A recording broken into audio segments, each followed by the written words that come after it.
Bienvenue à tous, Métropole Hebdo, c'est l'essentiel de Grenoble-Alpes Métropole chaque week-end sur Télé Grenoble. Et l'essentiel de la métropole, il est là, derrière nous. La patinoire Pôle Sud accueille les internationaux de France de patinage. C'est un énorme événement international. C'est l'ancien trophée Bompard, anciennement trophée Lalique. C'est une énorme épreuve à quelques semaines des Jeux Olympiques de Pyeongchang. Tous les meilleurs sont ici. C'est dire si les équipes de Grenoble-Alpes Métropole ont eu du travail et du pain sur la planche pendant des semaines pour préparer l'événement, pour préparer la patinoire. Reportage en coulisses auprès des agents. Depuis 1974, Claude en a parcouru des kilomètres sur la glace. Et s'il s'assoit aujourd'hui aux commandes de la Rolls-Royce des machines, le surfaceur glacier redouble de vigilance. Ce matin-là, il prépare la piste pour les meilleurs patineurs du monde. Il y a toujours une partie de pression quand même parce qu'on veut que tout soit parfait, parce que bon, ils sont exigeants quand même, hein, les patineurs, donc faut pas qu'on se loupe, voilà. Car il en va de l'image de Grenoble et du succès des internationaux de France de patinage, anciennement trophée Lalique puis trophée Bompard, qui quittent Paris-Bercy pour élire domicile à Pôle Sud.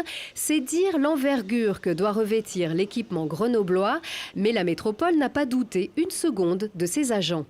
Dans la mesure où on a un bel équipement qui fonctionne 24 heures sur 24 quasiment, enfin 6 heures du matin, 23 heures, 300 jours par an, il y a une vraie expertise aujourd'hui qui est acquise par l'ensemble des équipes. C'était une opportunité que de s'appuyer sur les compétences techniques qui exploitent Pôle Sud pendant toute l'année. Sauf qu'ici, le règlement change. Il faut se conformer au cahier des charges et aux normes très strictes de la Fédération internationale. Disparition des logos habituels, température de glace, aménagement des abords.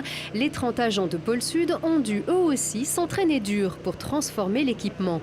Ce qui est intéressant, c'est qu'on fait un clean de tous les espaces, qu'on les remodifie, qu'on remodèle. Et c'est l'intérêt aussi de ce type de compétition, c'est qu'on redécouvre l'équipement, qu'on mobilise les équipes. Et il y a quand même si on n'est pas sur la glace, pour tous les agents, qu'ils soient cadres ou agents techniques, il y a une sorte d'émulation parce qu'on est aussi dans une petite compétition à notre niveau.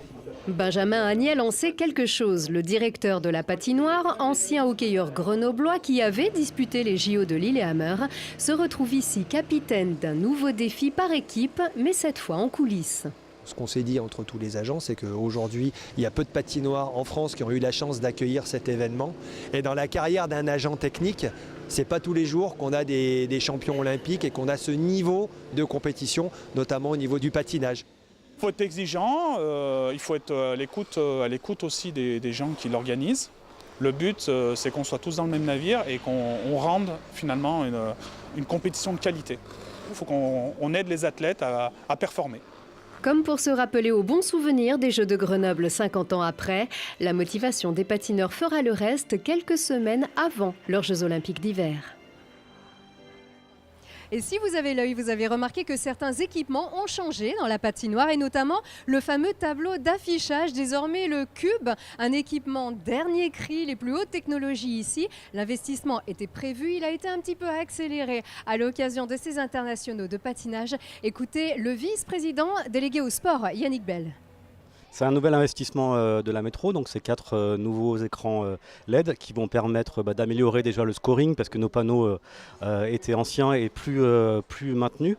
Donc améliorer le scoring, proposer aussi les événements qui vont arriver sur le territoire de la métropole et particulièrement à Pôle Sud. Et puis proposer également des images de ralenti pour certaines disciplines. Et puis je n'oublie pas aussi les clubs qui pourront aussi valoriser leurs partenaires commerciaux sur ces écrans. Donc la métro elle investit 400 000 € chaque année. Là nous allons recevoir 2 nouvelles surfaceuses donc pour l'entretien de la glace. Nous allons travailler aussi sur le bilan énergétique de cet équipement pour qu'il puisse consommer moins. Et puis nous travaillons également sur une nouvelle configuration de la jauge pour pouvoir agrandir les capacités d'accueil et passer de 3500 à 4500 spectateurs, donc avec un système de placement debout assis avec des garde-boue et donc proposer une enceinte encore plus importante pour les grands matchs, les grandes affiches que nous accueillerons à Pôle Sud. Le vice-président de la métropole, Yannick Bell, qui a accompagné aussi certains scolaires ici à la patinoire Pôle Sud pour admirer les entraînements de ces internationaux de France de patinage qui pourraient peut-être se reproduire aussi l'an prochain, voire dans 2 ans. Le succès populaire en dira peut-être plus. Merci en tout cas d'avoir suivi cette édition spéciale de votre Métropole Hebdo. Très bon week-end.